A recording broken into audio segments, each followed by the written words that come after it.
There was a scene in this episode that had me watching through my fingers. Let's do it. Welcome to Derry episode 4 opens up with Lily and her friends taking the pictures that they took in the last episode to the police, but of course they can't see the ghost children in the photos.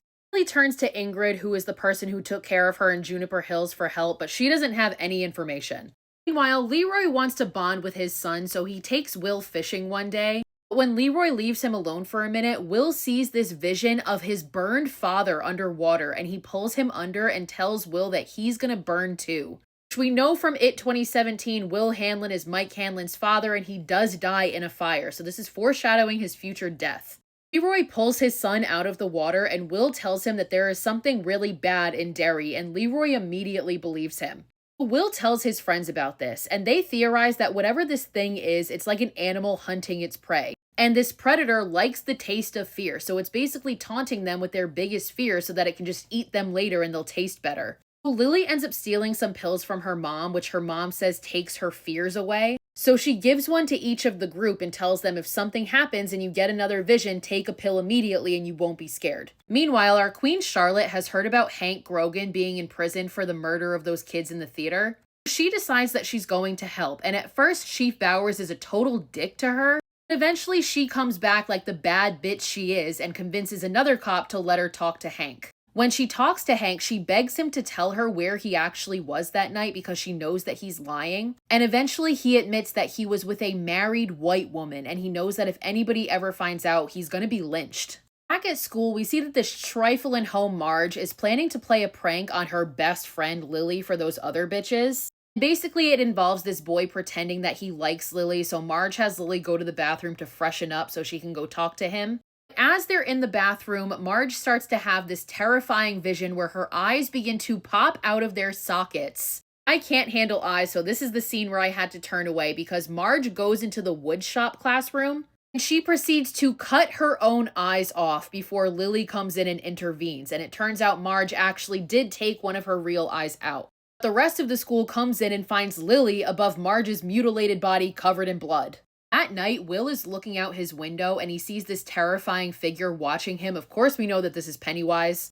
He tells his father, and when Leroy goes out to investigate, the clown is not there, but he does see a single red balloon, which he had seen down at the lake when they were fishing earlier too. On the military base, we see that Halloran and the other black soldiers have found a spot that is going to be their new hangout, and they're working on cleaning it up. We know that this is going to be the black spot. Leroy confronts Dick and tells him, "What the hell does the military have you doing? Because my son is being terrorized," and says that there's something evil in Derry. Now, we've seen that the military has taken in this boy Taniel, who is Rose's nephew. He's one of the Native Americans that has been watching the dig site. Dick Halloran tries to interrogate him, but when Taniel is not cooperative, Dick straight up enters his mind. He sees this memory from when Taniel was a child, from when his Aunt Rose told him about the lore of Derry and this creature called the Galoo. So thousands of years ago, this thing crash landed to Earth, and we see it land in the middle of the woods. The first people to discover this were the Native Americans, and they very quickly discovered that this creature could not leave the woods. So they kind of lived with this thing in harmony until the colonists showed up and ignored the natives' warnings to not go into the woods. So the colonists were all killed, and it seemed that by devouring them, this creature grew in power and was able to go beyond the woods. When this thing crash landed, it came in a star, and the Native Americans took a piece of that star to use as a weapon against it, and it's the only thing that works. After it started to gain power, some of the natives decided that they were going to try and go back into its lair to get more pieces of that star. And we see this creature that they refer to as the Galoo manifest as their greatest fears and just take them out one by one. Eventually, some of them are able to get into that cave and break off a bunch of pieces of the star.